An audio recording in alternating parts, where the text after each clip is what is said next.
తాకట్లో ఉన్న మీ బంగారాన్ని విడిపించి ఆ రోజు ఆన్లైన్ రేటుకి కొంటాం. Sharma gold company. నమస్తే శ్రవంతి గారు. నమస్తే కీర్తి. ఇప్పుడు చొల్లంగి అమావాస్య చాలా మంచిది, రకరకాల రెమెడీస్, రకరకాల మాటలు వినిపిస్తా ఉన్నాయండి. అసలు ఏంటి ఈ రోజు స్పెషాలిటీ? అన్ని అమావాస్యల కల్లా ఇదెందుకు సంథింగ్ డిఫరెంట్? పుష్యమాసంలో వచ్చే అమావాస్యని పౌష్య అమావాస్య అంటారు. ఈ పౌష్య అమావాస్య దేనికి ప్రాచుర్యం అంటే, దేనికి చాలా ఇంపార్టెంట్. ఏం చేయాలి అని అంటే నదీ సంగమంలో స్నానం చేయడం అనేది చాలా ఇంపార్టెంట్ అనమాట. ఓకే. అక్కడ చూసుకుంటే కనుక మీరు నార్త్ అంతా చూస్తే ప్రయాగ్రాజ్లో స్నానం ఆచరిస్తున్నారు. అక్కడ కుంభమేళా జరుగుతుంటుంది ప్రతి 12 సంవత్సరాలకి ఒకసారి. ఇక్కడ మనం ఇంకా చాలా అదృష్టవంతులు ఏంటి అంటే, మనకి చక్కగా గోదావరి నదీ తీరంలో చొల్లంగి అనే ఊరు ఉందన్నమాట. ఓకే. ఆ చొల్లంగి అనే ఊరు ఏంటనంటే, అక్కడ తుల్య భాగాన్ని అంటే గోదావరి నది 7 పాయలుగా విభజించబడింది. అందులో తుల్య భాగ అనే భాగము సాగర గర్భంలో కలుస్తుంది అనమాట. నది వెళ్ళి ఈ చొల్లంగి ఊర్లో అక్కడ స్నానం ఆచరిస్తే చాలా మంచిది. అమావాస్య నాడు ఎలాంటి దోషాలైనా కూడా తొలగిపోతాయి అని ఇంకొకటి. అదే అది కూడా ఇంకోటి ఏంటంటే, పుష్యమాసంలో అమ్మవారు గంగా అమ్మవారు ఎవరైతే ఉన్నారో అమృతం అనేది అమ్మవారి ఒడిలో ఉంటుంది అని నమ్మకం అన్నమాట. కాబట్టి అలా స్నానం చేస్తే గనక ఆవిడ అమృత వాహినిగా ఉంటుంది. కాబట్టి ఎలాంటి దోషాలైనా కూడా వెళ్ళిపోతాయి, పాపకర్మలైనా సరే తొలగిపోతాయి అని ప్రతీతి. మీరు ఎలాంటిదైనా సరే క్లెన్స్ చేసే తత్వం వాటర్కి ఉంటుంది అనమాట. అంటే మనని ఏమి హాని చేయకుండా, కీడు చేయకుండా, మన రూపాన్ని మార్చకుండా ఓన్లీ వాటర్ మాత్రమే మనం క్లెన్స్ చేస్తుంది. కరెక్ట్. కాబట్టి అట్లా మనం క్లెన్స్ అవ్వబడాలి అని అనుకుంటే కనుక ఇట్లా నది ఎక్కడైతే సాగరంలో కలిసిపోతుందో అక్కడ మనం స్నానం చేస్తే చాలా మంచిది అని చెప్పడం. అలాగే 12 సంవత్సరాలకు ఒకసారి కుంభమేళ జరగడము. మనకు కూడా ప్రతి 12 ఏళ్ళకి ఒకసారి ఒక్కొక్క నదికి ఒక్కొక్క పుష్కరం వస్తూ ఉంటుంది. అలా పుష్కరం వచ్చినా రాకపోయినా ఎవరైతే ఈ సప్త సాగరము అని అంటారనమాట. ఈ గోదావరికి ఏవైతే 7 పాయలు ఉన్నాయో వీళ్ళు ఏం చేస్తారంటే, సంవత్సరం పొడుగుతా కొంతమంది ఈ రోజుకి కూడా సంవత్సరం పొడుగుతా ఒక్కొక్క అమావాస్యలో స్నానం చేస్తూ వస్తారనమాట. వీళ్ళని సప్తసాగర యాత్రికులు అని అంటారు.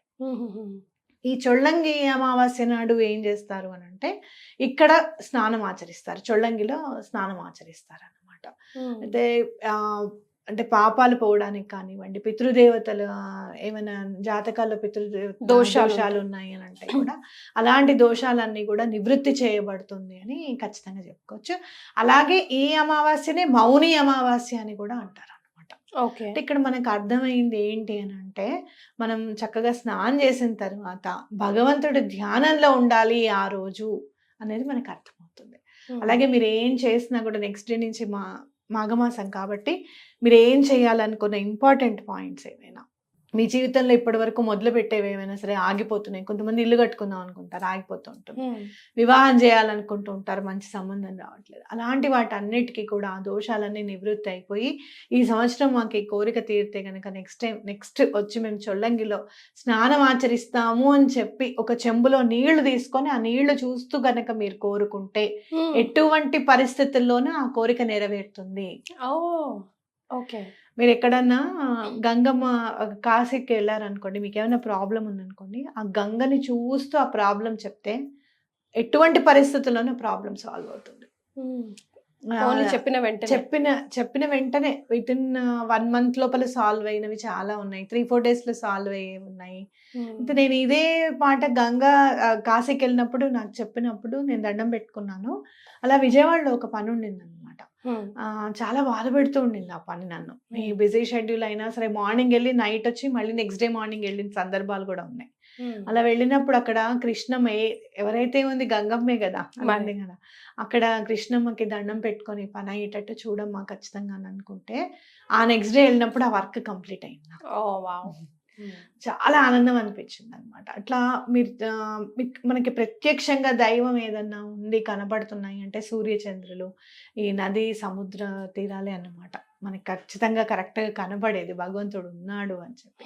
కాబట్టి తప్పకుండా దండం పెట్టుకోండి, ఎటువంటి పరిస్థితుల్లోనూ ఆ పని అవ్వడానికి అవకాశం ఉంటుంది. రైట్. ఓకే. అందరికీ నది స్నానాలకు వెళ్ళడానికి అవకాశాలు ఉండకపోవచ్చు, వెళ్ళలేకపోవచ్చు కదా.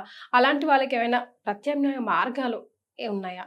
ముఖ్యంగా ఈ మన- చొల్లంగి రోజు చేసేది. మనం చూస్తూనే ఉంటాం కదా, గంగా యమున సరస్వతి కావేరి జలేస్మిన్ సన్నిధం కురు అని చెప్పి మనం పూజ చేసుకుంటా ఉంటాం కదా. అంటే ఏంటి, అలా ఆ నీళ్ళన్నీ కూడా ఇవే అమృతమయంగా అయ్యి ఇవే భావన చేస్తున్నాము అని చెప్పి, అలానే ఆ కాపర్ చెంబులో నీళ్లు తీసుకొని అలానే సూర్యుడికి అర్ఘ్యం ఇవ్వడం అనేది చాలా మంచిది. అలాగే చంద్రుడికి కూడా అర్ఘ్యం ఇవ్వడం కూడా చాలా మంచిది. అలానే నీళ్లు తీసుకొని భగవంతుడికి దండం పెట్టుకొని, ఏదైనా కూడా ఎక్కడున్నా గంగమ్మ తల్లే కాబట్టి దండం పెట్టుకొని చేయడం అనేది చాలా ఇంపార్టెంట్. ఈ రోజున ఎవరిని పన్నెత్తి మాట అనకుండా ఉండడం చాలా ఇంపార్టెంట్. తిట్టకుండా ఊరూరికి నోరు బారేసుకోవడము, వాళ్ళ గురించి గాసిప్స్ చెప్పుకోవడం, ఇవన్నీ కూడా ఈ రోజు నుంచి మేము త్యజిస్తాము. ఆ రోజు ఒక్క రోజని కాదు, ఈ రోజు వాళ్ళ నుంచి త్యజిస్తాం ఇవన్నీ అని చెప్పి. కొంతమందికి మాట్లాడద్దు అనుకుంటూనే ఉంటారు, ఎవరైనా నలుగురు కనపడంగానే స్టార్ట్ అయిపోతాయి అన్నమాట ఇంకా గాసిప్స్. ఇలాంటివన్నీ కూడా త్యజిస్తాము, వాటి జోలికి పోము. అది ఎవరైనా ఏదన్నా గబుక్కున మనకి సజెషన్స్ లో వచ్చినా కూడా యూట్యూబ్ లో కూడా మేము చూడడం అలాంటి గాసిప్స్ అనుకోవడం అనేది చాలా ఇంపార్టెంట్. ఎందుకు అనంటే ఆ గాసిప్స్ అనేవి మైండ్ లో ఒకసారి చదవంగానే ఆగిపోవు.